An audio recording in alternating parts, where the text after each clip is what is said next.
台南市议会国民党团书记长蔡玉辉表示，民进党主席赖清德宣布删除10档的条款，未来涉嫌毒品、性侵、组织犯罪等真可者，拢袂当参加公职的选举。不过，去回避台南的乌金问题，除了质疑卢早太阳光电等弊案，甚至还佫质疑民进党的党职利用职务来介入市府的工程。质疑民进党的排黑是算假。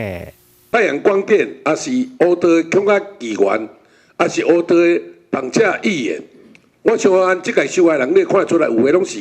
咱民进党的中执委，也是讲伊担市党部主委，因为有这个公职，伊虽然无有这个党职，伊虽然无公职，可以他延伸的黑金问题这么大，赖清德真的安尼定的，消极的定他的一些资格。无积极讲有从事这各方面的事的时阵，做了我出代志间的时间，我感觉这无意义啦吼。要算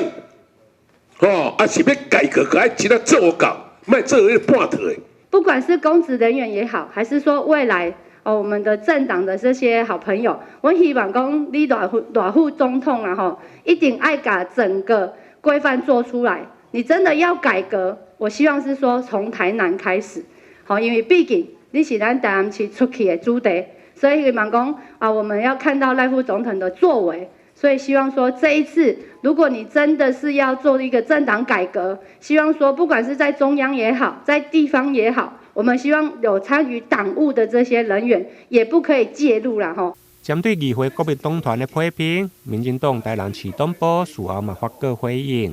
党部表示，党部的主委将来无申报每届甲关税政府的工程，而所属的基金会成立的目的，主要嘛以推动公益甲落实服务为主。台南新闻林根采访报道。